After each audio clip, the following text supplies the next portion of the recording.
Thank you for the opportunity given to me to express my views on behalf of the DMK party.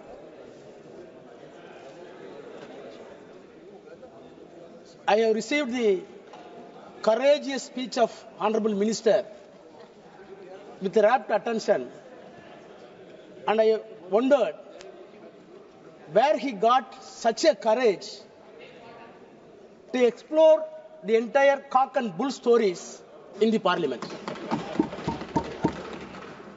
Sir, Madam, I dare to say the Honorable Minister, please go through your speeches tomorrow by text. Compile the text and do tally with the JPC report and the documents submitted with the JPC. If it tallies, I will resign from this house. You recall your memory. When you introduced this bill, you said what prompted to introduce this bill. One of the classical examples that has been given by you, the reason for this bill to be violated when you introduced in Tamil Nadu, in Tiruchirappalli district, entire village running thousands of acres were described as Waqf property. JPC came into Tamil Nadu. The district collector came to depose evidence, and the secretary of the revenue department came to the evidence. CEO of the Waqf came to evidence. All three officers came to JPC. The chairman is sitting here. Deposed the evidence. The cock and bull story that has been built by you and expressed by you has been demolished. In spite of the cock and bull story, no interference. No interference. Having said the cock and bull story, now we are coming a new cock and bull stories to say the parliament was given to Waqf board. Sir, madam, the irony is that the minorities' rights are going to be protected by way of this bill, where the party is having no members of parliament Muslim community. There is no Muslim MP to introduce and pilot the bill and support the cause of the bill. They are not able to produce a single member of parliament, and they are giving moral advice to us how the secularism can be protected. Madam Chairperson, today it is a remarkable day for the Indian Parliament to design our destiny, whether the country is going to travel, whether the secular country is going to travel in the path which was well beaten by the forefathers of the freedom fighters on the constitution, or a negative path as decided by the communal forces in the country. Sir, I want to start my speech by quoting the Tamil Nadu Assembly passed a resolution. The resolution was moved none other than the Chief Minister of Tamil Nadu, Mr. M.K. Stalin. The resolution unanimously passed. The stand that I quote, our stand, the Waqf bill introduced by the Parliament against minority rights, against religious freedom, unconstitutional, contrary to the purpose of Waqf, inconsistent with judicial findings, unnecessary and confusing. If passed, it will cripple the Waqf institutions and harm the Muslim community. Therefore, the Assembly urges Union Government to completely withdraw the Waqf Amendment Bill. Unquote.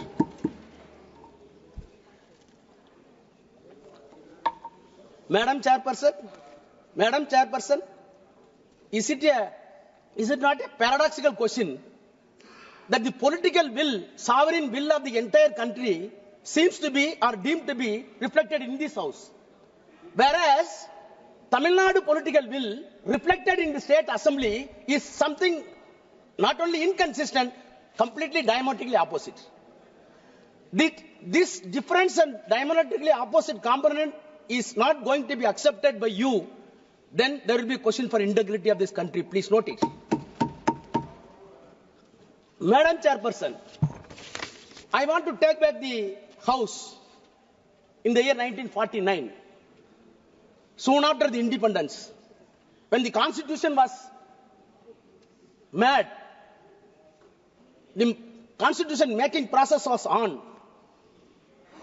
Of course, you will be happy that your own favorite leader, the Iron Man of this country, Sardar Vallabhbhai Patel, favorite leader of the government, they are celebrating with false claims.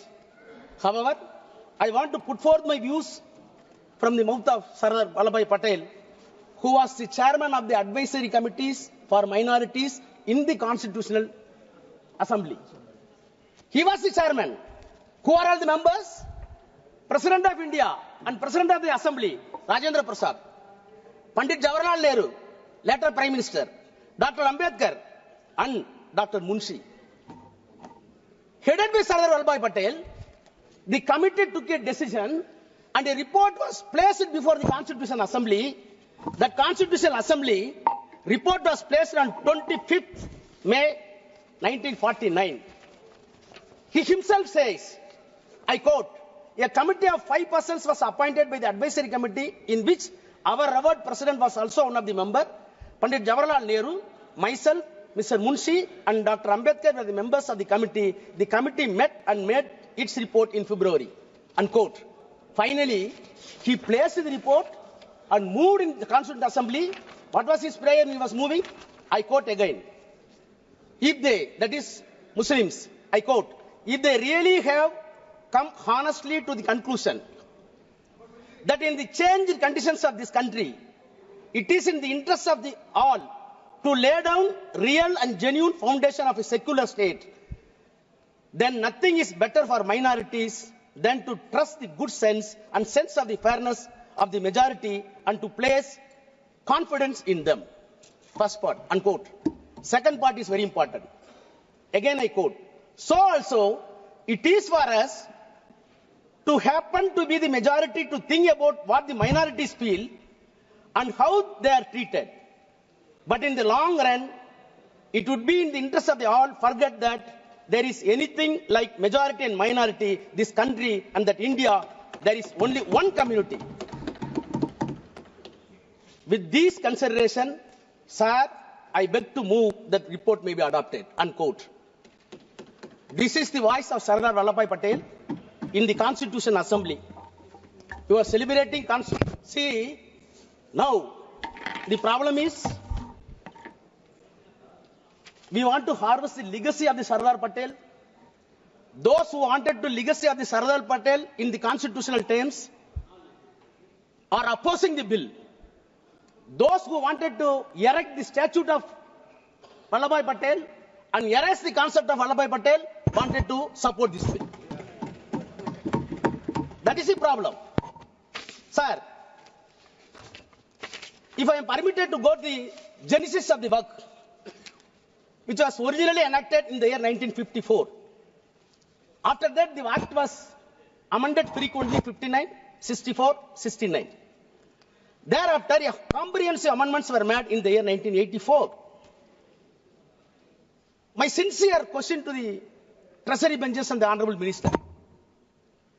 Right from the 1984, whenever amendments were brought in this House, there was a basis. There were deliberations. There were consultations with stakeholders, which was appointed by either by the Parliament or by the President of India or the Prime Minister of India. 1984 amendment came into existence on the basis of the report submitted by the Waqf Inquiry Committee appointed by the Government of India in the 1970 by the Parliament. So a committee was formed in the year 1970. The report was placed. After 14 years, the amendments were made. I surprised when I went through the document in 1970. What a beautiful and sensible deliberation took place in 1970. In spite of that, the protests were made against 1970. Late, it came in 1984. Madam, if at all so many recommendations were made in 1970, in 1984, the Parliament was enabled to take 2 amendments. One is for limitation, which was extended to 30 years. for the Waqf properties. The second one is the act applicable to the Waqf properties. No other provisions were implemented. Not because of the protests of the Hindus, the protests by the Muslims themselves. It was fairly accepted by the Nehru and government. After that, 1995 Act came into existence. I am an antibiotic, so that I have to take. See, what I wanted to impress upon the minister and the House, whenever the amendment came into existence, on the reasonable basis, on the institutional outcome, the amendments were done. Take 1995. 1995, how the Act came into existence? Sorry.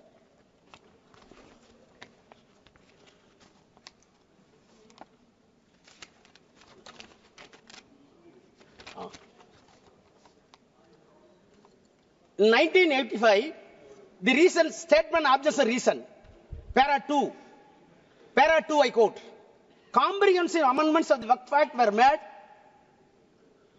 in the year 1984, which were based largely on the recommendation of the Waqf Inquiry Committee set up in December 70 to inquire the administration of Waqf all levels and response to a demand made by the Parliament members during the discussion of Waqf bill. Only 2 amendments. Thereafter, the demand was made by the Muslim community to have a relook, and accordingly, it was placed in the Parliament, and 1995 Act came into existence. Now again I come to 2013. 2013, on what basis? Para 2 of the reasons and objectives. The Prime Minister's High-Level Committee for Preparation of Report on Social, Economic and Educational Status of Muslim Community, in its report submitted to the Prime Minister on 17 November 2006, which is known as Sachar Committee report. So what I wanted to say, whether it is 84, whether it is 95, whether it is 2013, there were bases, there were consultations, there were consensus arrived. Then the white paper was filed to the Parliament. Then they brought the amendments. Now tell me, please tell me, on what basis this bill is being brought in House? On what basis? You can say so many stakeholders. How many stakeholders came to the JPC and substantiated our claim? Nothing. Sir, madam, all right. The way in which the bill is brought and piloted is still itself is something surreptitious measure. Surreptitious. Now, I am coming to the objects and reasons of the present bill. The present bill says they are admitting, para 2, based on the recommendations of the High-Level Committee, under the chairmanship of Justice Sachar, and the report of the Joint Parliamentary Committee on Waqf, the Central Waqf Council, and after having detailed consultation and other stakeholders, comprehensive amendments were made in the year 2013. Your admission, unquote. Then you start the same paragraph, I quote, despite the amendments, please hear, despite the amendments, it has been observed that the Act still requires further improvement to effectively address issues related to the powers of the Waqf Board, registration and survey of the properties, removal of encroachment, including the definition of the Waqf. 5 components. You said, in addition to the 2013, even on the basis of the Sachar Committee report, you wanted to address 5 more components according to you, which were missing in the S12 bill, the S12 Act. Let us pursue. Now I come to your 5 pillars. I can easily demonstrate that the definition of the Waqf, it is nothing but artfully confused for the non-existence of Waqf. Removal of the encroachment, it is nothing but empowering the government to grab the Waqf property. Survey of the property. It is nothing but a mockery because Government of India already filed an application, filed an affidavit before the Supreme Court. More than 90% survey is already over. Now you are coming for survey. Registration of Waqf. It is not at all humanly possible according to your text. I will come to that. Powers of the state boards. It becomes recreation club. I will demonstrate. Sir, as a student of law, I got anguish when see the amendments. And I challenge the minister with the due humility. Please show one improvement on these 5 heads beyond the 2013 Act. Then I will ready to salute you. You can't. You can't. On the contrary, Madam Chairperson,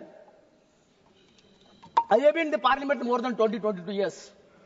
I know the legislative business. Being a lawyer, I am well versed. But have you come across a bill is being brought to the Parliament cunningly and cleverly to remove the amendments which were brought in the 1995 and 2013 after due deliberation and approved by the same Parliament? Yes. If you really honest, you must repeal the 2013. You must repeal the 1995 because most of the amendments brought in 1995 in 2013 were completely removed by way of this amendment. What does it mean? What does it mean?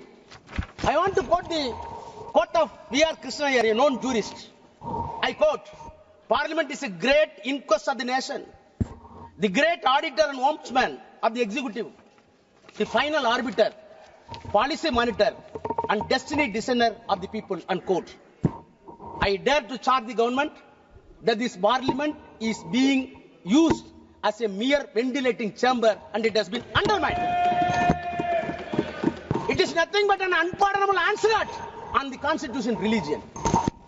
One day you will be repent. Now, I will turn to the provisions of the bill. 5 components, definition of the Waqf. My learned friend, including Kalyan Banerjee, everybody, even Akhilesh, my brother Akhilesh, said about the practicing Islam. Then nobody should be indulgent in contrivance. Where you got all this language? I am a Hindu. I may be a believer. I may not be a believer. But when you are entrusting a property, you must measure my honesty. Whether I am honest or not. If I am a fraud, following the Hinduism is useless and nonsense. You never bother about the honesty and transparency. You are always concerned about only religion. That is the problem. Sir, I have not come across such a provision in any other law in any other country. So what is meant by contrivance? How can you measure the contrivance? So, Islamic practice and I am having, please madam, I can get the time from Congress also. They accepted it. They accepted it. I am coming only definition. Then, we could not speak in the see, the definition of the Waqf itself, the attempt that has been made by the government, according to you are saying that not in contrivance, your entire attempt, I want to say, it is nothing but a diabolical contrivance. Diabolical contrivance. Then you add new sentences. What are the sentences? Section 3, 3A. What is happening in this country? Have you come across the Transfer of Property Act? Section 3A says only the real and original owner can donate the property to the Waqf. What is this? Only owner can transfer. If a non-owner transferring property is not alienated, it is invalid. It is invalid. I can spend my own money. If I am taking money from my brother, it is a stealthy. Why you are breaking such act? I am not able to understand. Then 3B.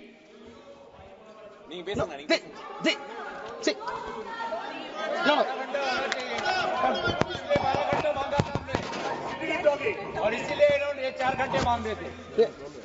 Madam, it's a serious issue. Now, all these things are introduced new. Subclass 3C. Any government property identified or declared as Waqf property before or after the commencement of the act shall not be deemed to the Waqf property. How many lawyers in the house I didn't know? How government property identified and declared as a Waqf property. Who identified? Government. Who declared? Government. Who investigated? Government. You will declare, you will identify, this property is my property and it will not be deemed as Waqf property.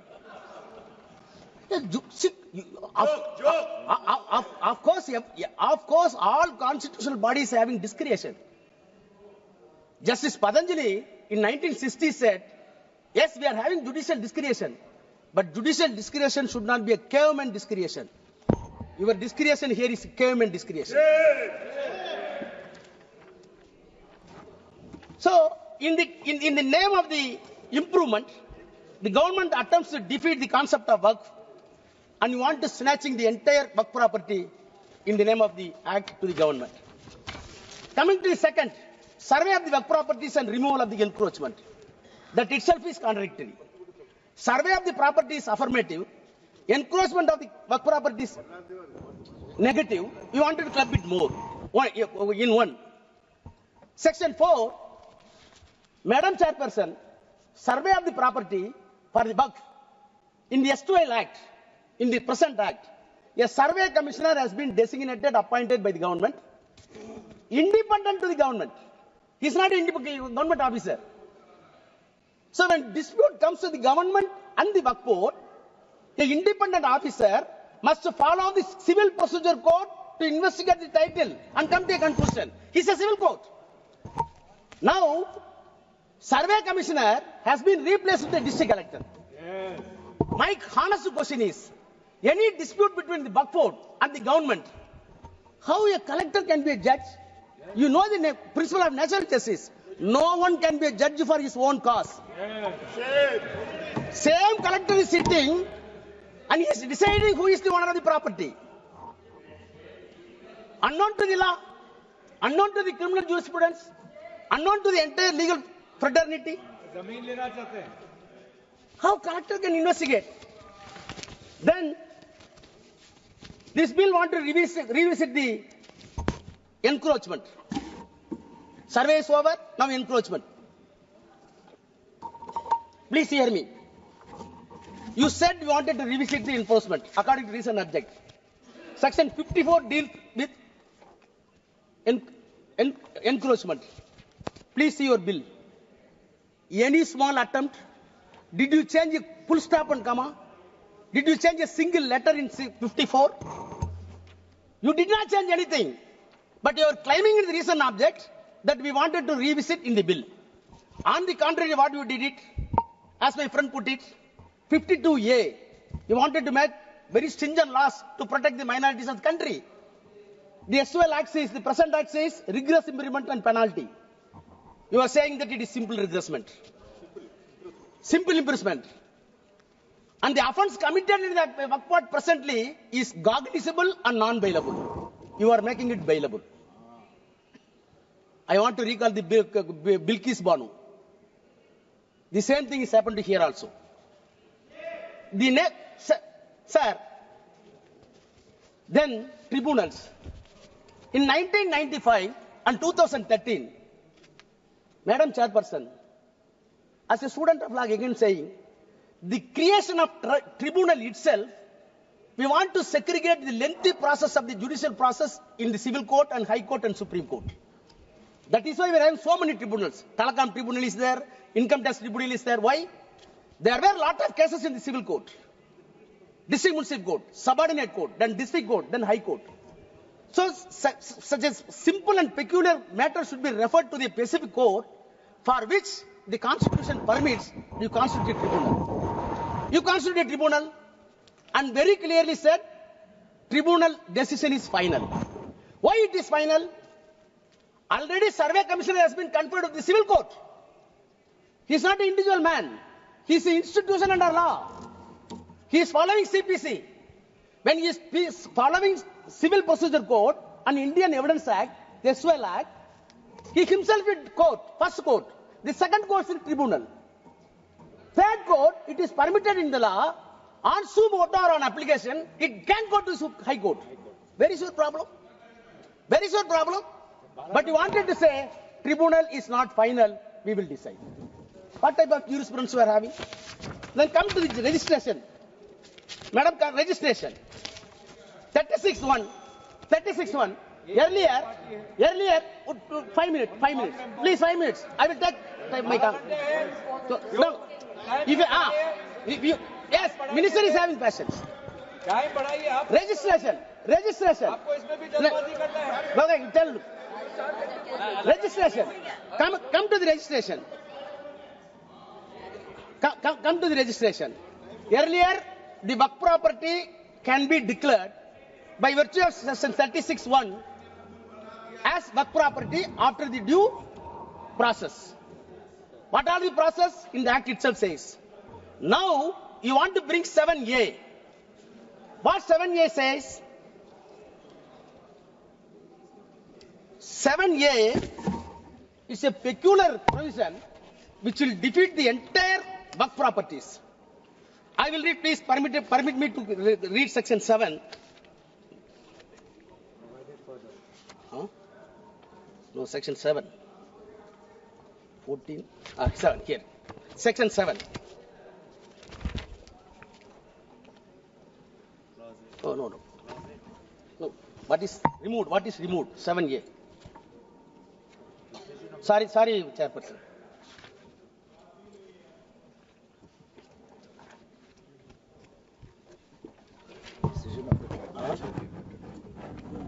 No.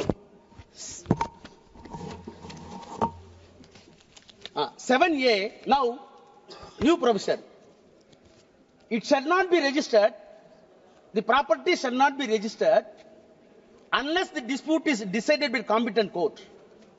The power has been entrusted to the collector. Collector will hear the matter for registration. During the registration, any dispute is found, then the final decision will not be taken. It will be decided by the court. Which court? Up to Supreme Court. Thereafter, section 10, no suit, no appeal will lie upon that. What does it mean? You wanted to say this property is not Waqf property, go for the dispute, it will go to Supreme Court, it will take 30 years, till then this property will be deemed as government property. What does it mean? It will be deemed as a government property. What does it mean? Then come to the register. Register also completely impossible in way it was dropped. Madam Chairperson, the constitution of boards, all members have spoken about. I do not take much time. Why you are injecting non-Muslims? HRNC Act are there in each and every act. Hindu Religious Endowment Board Act are there in all states including Tamil Nadu. What happened in Tamil Nadu? In one temple, so many acres of lands were available under HRNC. Out of the income, HRNC board decided to run a arts college. Recruitments were my professors. On merit, one Muslim came. Immediately, RSS and Hindu Munnani gave a categorical statement. It is our property. Why you are accommodating a Muslim professor?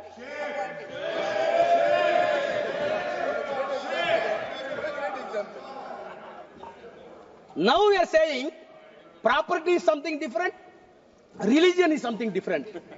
Baba, don't teach lessons. My prayer is, our prayer is, religion is something different, politics is something different. Don't mix it. That is our prayer. If you want to save this country with the integration under this secular fabric, please segregate the politics and the religion. Now I come to. No, I'm concluding. Section 40. Section 40 very important. Section 40, madam. Any property of the Waqf property converted into trust or converted into society's act, none other than else, by the statutory bodies of the concerned state, is a Waqf property. If it is found by the board, then the board can initiate inquiry according to this act by way of survey and by way of the deciding title, and ultimately it comes to a conclusion it is work property. If it is not there, you leave it. Why you are removing this provision? What is the reason given to this? It was not at all deliberated in the JPC.